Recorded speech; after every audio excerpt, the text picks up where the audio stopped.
pessoal, novamente, mais um vídeo importante para organizações do terceiro setor, empresas privadas também, por que não, né? Afinal, são muitas empresas privadas apoiam a organização social e é legal, gente, conhecer um mundo com o qual a gente não está assim tão familiarizado, que é o mundo das regras contábeis, o mundo da contabilidade voltado para o terceiro setor.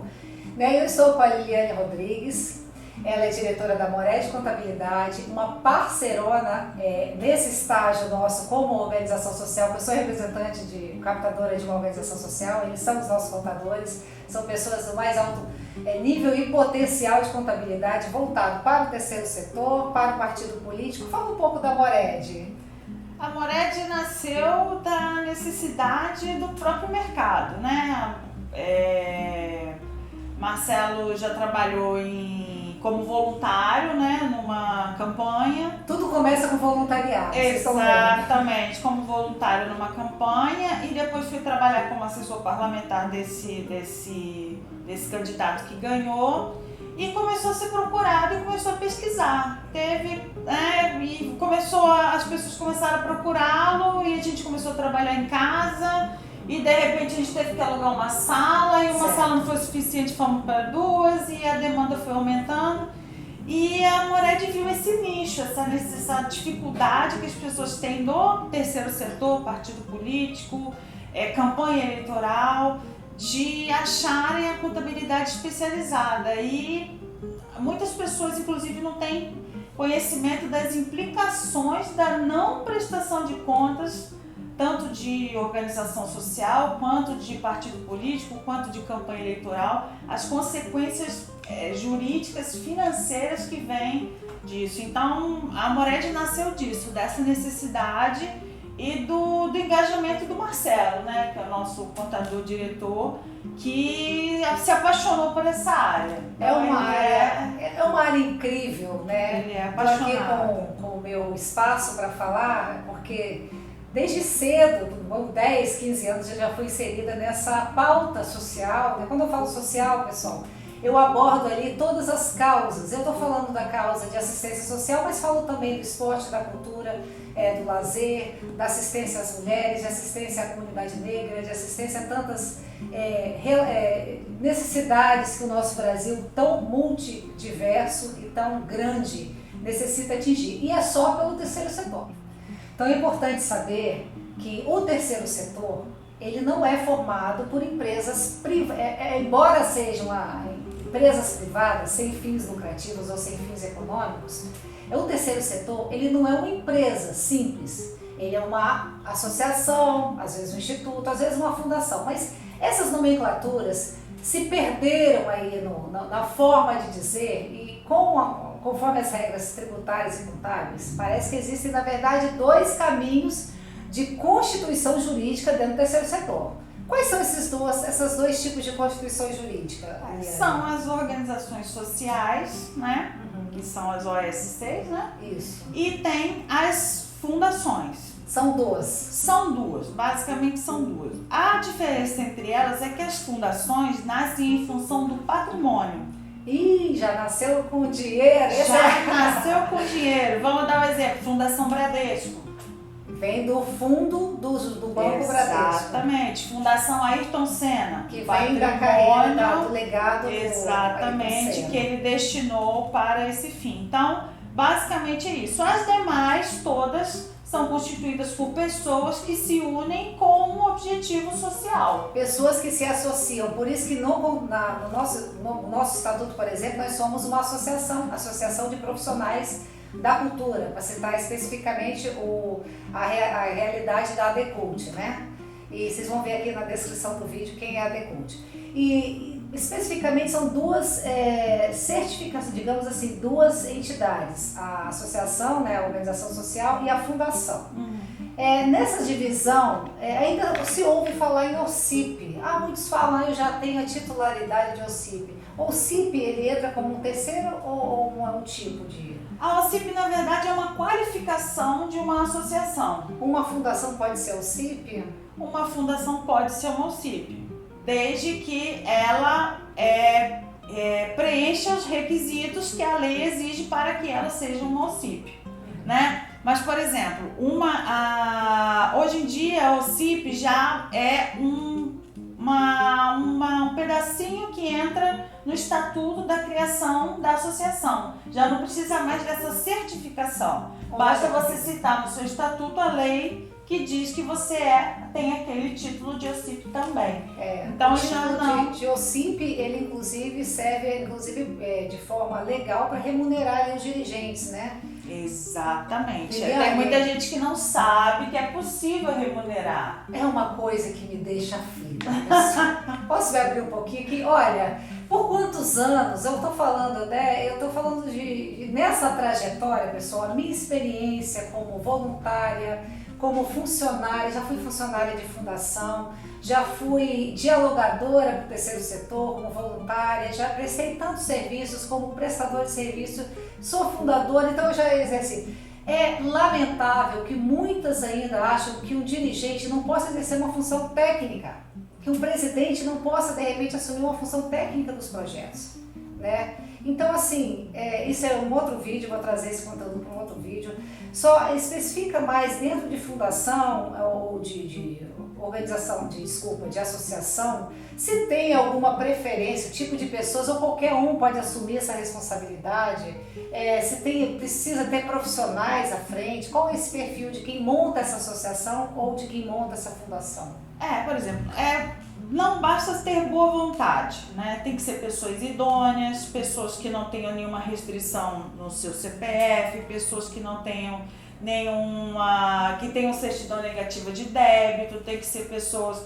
Isso no caso de, por exemplo, prestação de serviços na área da saúde, por exemplo, precisamos de médicos, enfermeiros, esses sim podem ser remunerados, desde que eles exerçam uma função dentro daquela atividade que eles se propuseram a exercer. Ou seja, supondo que eu seja uma médica, sou presidente, né? Ali é uma função, digamos, política, né? Eu sou presidente da associação. Sim. Só que em determinados projetos eu posso ser a coordenadora técnica de um projeto de atenção à saúde primária. E ali eu posso ser remunerada pela carga horária que eu vou exercer. Exatamente. Com os impostos devidamente incluídos, ali tudo sendo... Exatamente. Então, dentro disso, você tem aquela contratação, você recebe aquela remuneração e não apenas a presidente.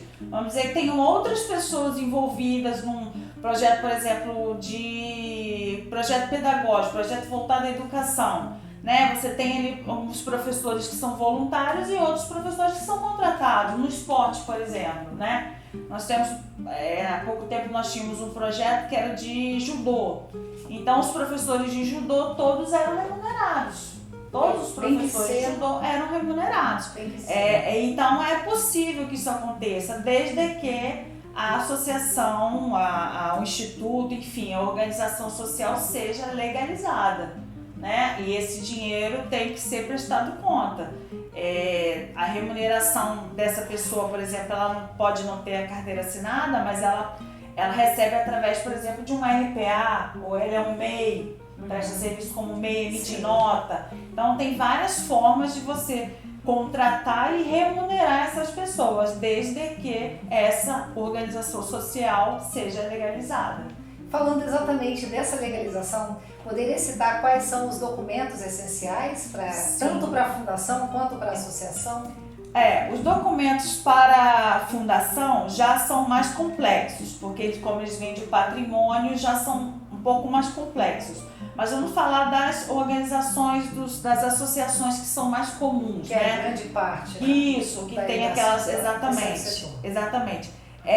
Precisa basicamente primeiro de um estatuto, né? Uma ata de convocação, um edital de convocação para aquele grupo de pessoas que estão engajadas naquele projeto ali, a lerem aquele estatuto, aprovarem ou não.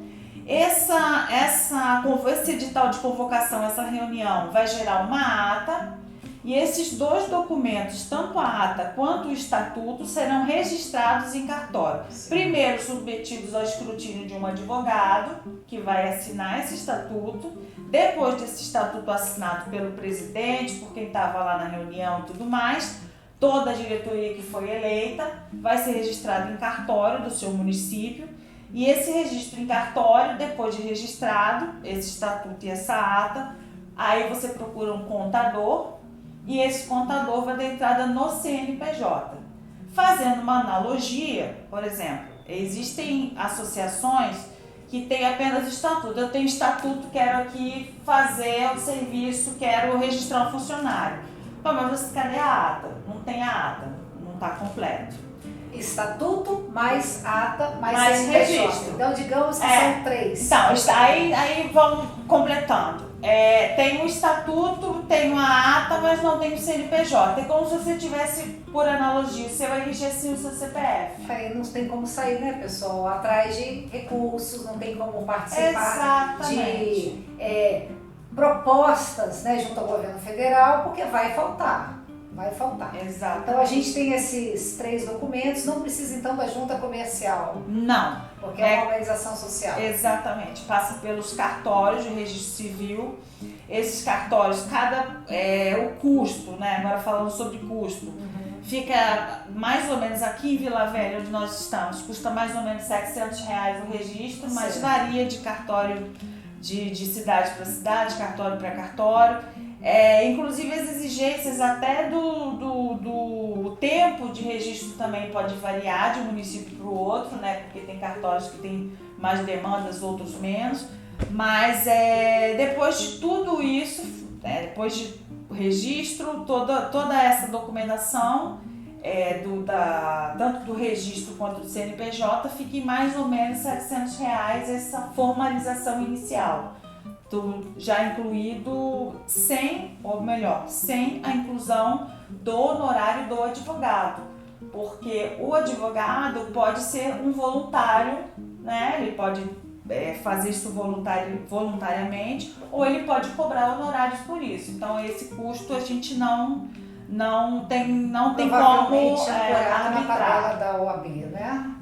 Ou ele pode simplesmente fazer aquilo ali voluntariamente, não cobrar nada e fazer inclusive parte, tem advogados que fazem parte da presidência, do Conselho Fiscal. Estando cientes, né, de que existem essas 2 personalidades jurídicas, né, de associação e fundação, a titularidade da OCIP até perdeu a razão de ser, porque agora é inserido no estatuto, né? Exato. Existe uma lei ali onde os novos, né? Eu não sei, eu vou deixar na descrição aqui a lei, tá? O ano que ela foi criada, inclusive, vejam com os contadores, né? Ou se precisar de ajuda, estamos aqui à disposição. Que insere no próprio estatuto essa lei que, inclusive, dentre outros aspectos, permite remunerar ali os dirigentes, né?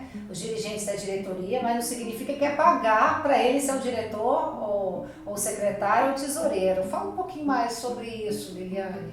Ele não vai receber por ser membro da diretoria, mas se ele desempenha um papel dentro dos projetos, profissional, da função dele, do cargo, uma profissão que ele exerça ali dentro do projeto, aí sim ele pode ser remunerado, mas não por ser diretor ou apenas por ser presidente ou apenas por ser do Conselho Fiscal. Mas ele pode ser remunerado desde que ele desempenhe algum papel dentro de algum projeto. Um médico, um professor, que seja um presidente ou alguém do conselho que está trabalhando em programas ali impetrados pela organização social, pode assumir ali naquele programa, por exemplo, um cargo de coordenador, de coordenação geral ou de oficineiro, de professor, e receber pela carga horária ali prevista num plano de trabalho, outro vídeo recheado de informações que eu vou trazer uma gestora de projetos para falar sobre. É o spoiler, né? É o spoiler. Planos de trabalho, tem o seu, bem definido.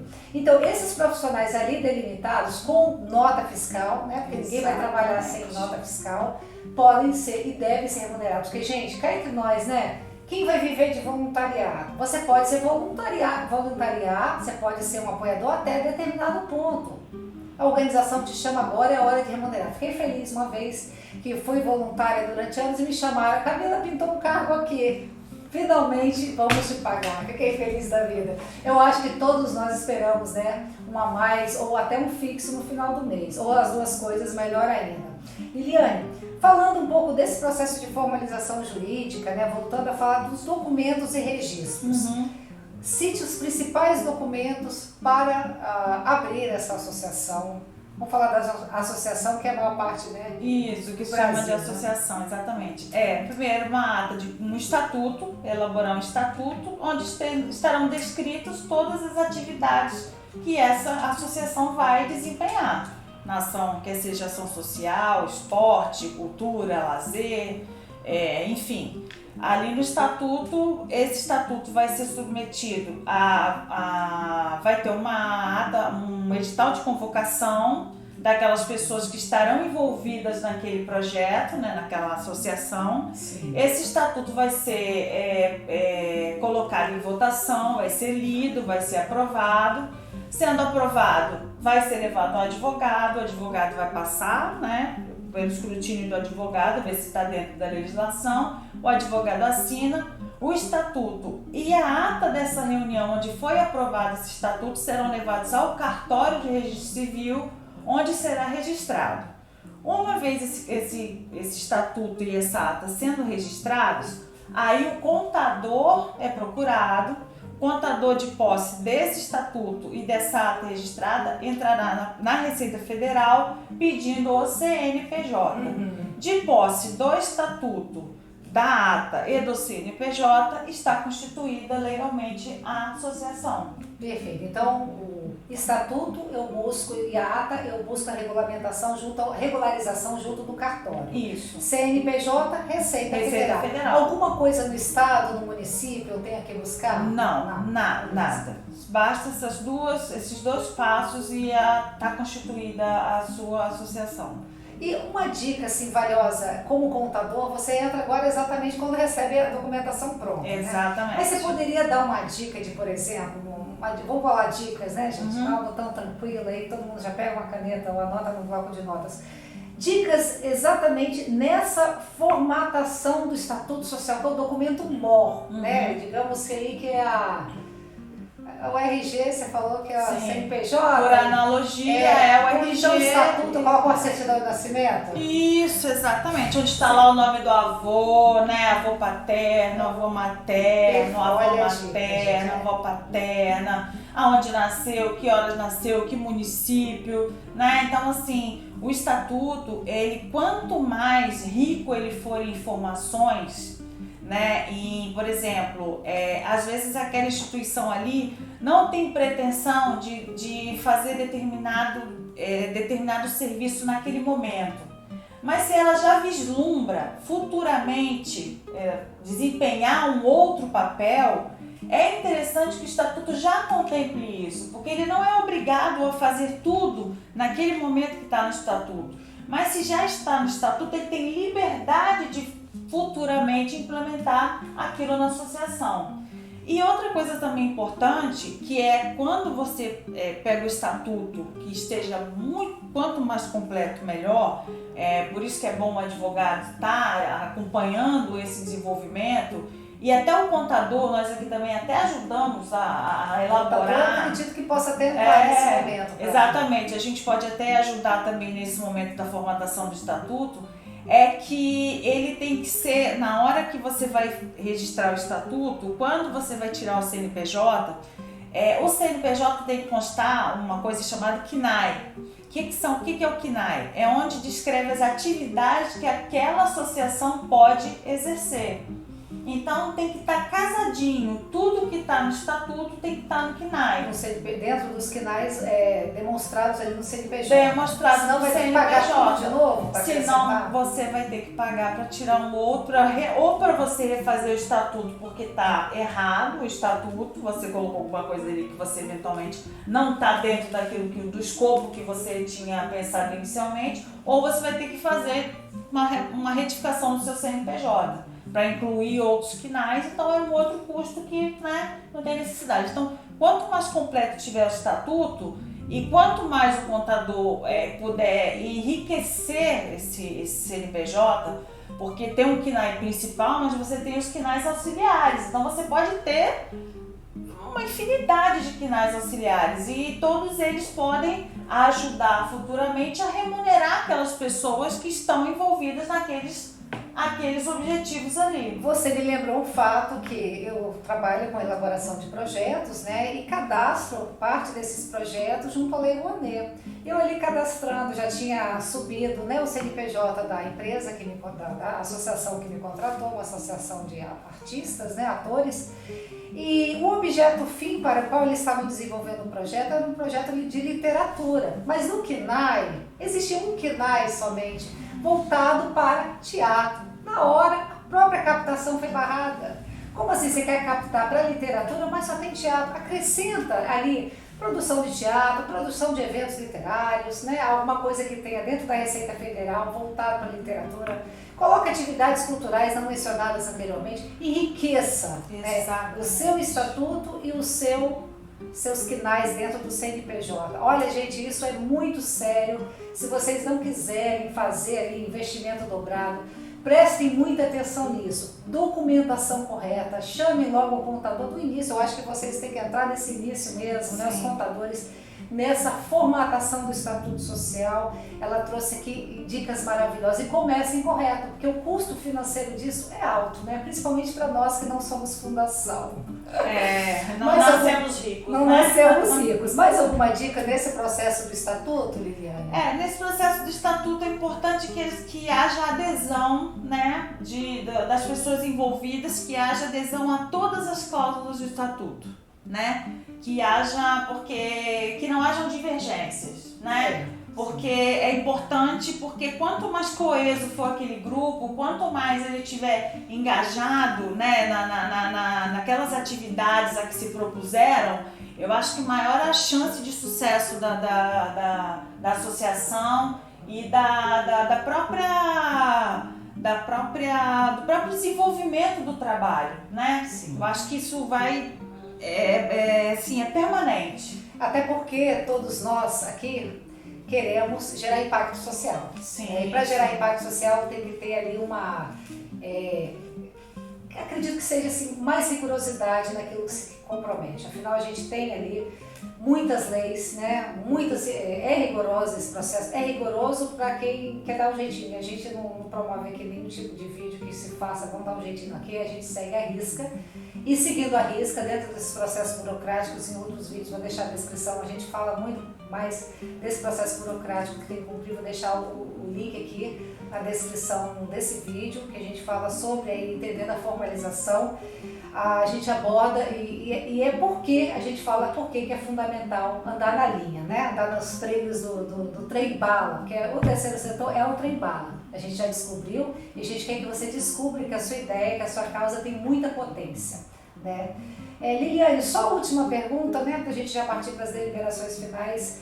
Nessa papelada aí, é importante então ter um advogado e eu arrisco dizer, porque não ter um contador desde o início até dessa interlocução para você saber o que quer, porque muita gente, Liliane, pode estar aí do outro lado, olha, eu gosto muito da causa animal, mas aqui no meu bairro também tem uma quadra precisando de apoio para os meninos jogarem futebol, tem um projeto de dança bacana, de repente dialogar que às vezes pode caber uma coisa ou outra ou tudo junto. É legal ter um contador desde o início, né? É bom ter um contador até porque não misturar muito as coisas também, porque apesar de... Pode ir ou pode também não misturar. Exatamente, a gente pode colocar muitas coisas, a gente pode agrupar, mas outras não se conversam, né? Então, é bom que o contador acompanhe por causa da expertise, né? Pela experiência, porque muitas das vezes existe a legislação, mas muita coisa a gente aprende na questão do erro e acerto, né? Sim. Tentativa, erro e acerto. Então, é bom ter o contador desde o início justamente para orientar o que é possível, como eu te falei. A gente enriquece bastante o estatuto, mas também não pode deixá-lo tão aberto, né? Também você tem algumas limitações. Uma outra coisa que eu queria acrescentar também ainda em relação aos atos constitutivos da associação é que, por exemplo, existem casos em que o estatuto pode sofrer alterações que também incide custo. Por exemplo, mudou o endereço, precisamos mudar o estatuto. Aí você faz toda aquela papelada de novo, você convoca de novo, faz o edital para convocar as pessoas de novo, você faz o estatuto, modifica o estatuto, registra uma nova ata e o CNPJ, muda o CNPJ se for o caso de mudar o endereço, por exemplo, Então, ou mudar a simples presidência. mudança de endereço. Exatamente. Então tem essa, por exemplo, uma associação pode ter um único estatuto, mas pode ter várias atas, né? Então Sim. pode acontecer de ter várias reuniões, várias deliberações a respeito de vários assuntos, né? Queremos agora, nós temos o KNAI tal, a gente não usava e agora vamos usar. Então vamos fazer uma ata, como que vai ser o desenvolvimento desse trabalho? Então ali pode estar registrada uma ata com essa deliberação. Então, em relação a esses atos constitutivos, eu acho interessante frisar também a importância das reuniões periódicas dos grupos que fazem parte das associações. Afinal, a associação não é feita de uma escolha, né? É feita de vários entendimentos que reverberam em uma escolha. Isso aí, reverberam num único objetivo comum, porém são pessoas diferentes, com pensamentos diferentes, que se unem ali para tentar chegar no denominador comum e desenvolver um trabalho e levar um desenvolvimento social, onde quer que seja, qualquer que seja, quaisquer que sejam as atividades, Certo. mas que sejam feitas em comum acordo. Então, é importante que essas reuniões, apesar de a pessoa achar assim, vou constituir a associação, pronto, está constituída, acabou, eu sou presidente, qualquer coisa eu te mando no zap, Não. falando assim de forma informal, né? Tem muito disso, né? Não, a gente se fala aqui no zap, vamos criar um grupo, aqui no grupo a gente decide. Não é bem assim, né? A gente tem que entender que é uma pessoa jurídica. Deixamos de ser a pessoa física e passamos a ser a pessoa jurídica. E a pessoa jurídica decide as coisas da forma jurídica. Então, a pessoa entender essa diferença aí depois que se formaliza. Perfeito, Liliane. Mais uma vez eu agradeço a sua presença, poder trazer tanto conteúdo rico sobre uma coisa que ainda é um ponto de interrogação, eu arrisco dizer, para grande parte das organizações sociais. Afinal, a gente tem aquele jeitinho de deixar para quando o contador resolver, mas é importante, pessoal, ter consciência daquilo que vocês assinam, daquilo dos quais vocês são responsáveis diretamente, quem está aqui do outro lado me assistindo ou me ouvindo, pessoas que assinam pela empresa, pela organização social, né, e às vezes não está nem sabendo para onde vem. É importante que vocês participem dessas ações. E já que vocês são os dirigentes ou quem está na diretoria, não saber, olha, pode ocasionar sérios problemas fiscais, viu? No presente e no futuro. Mais uma vez, obrigada, espero revê-la, trazer mais conteúdos importantes sobre a contabilidade do terceiro setor. Até a próxima!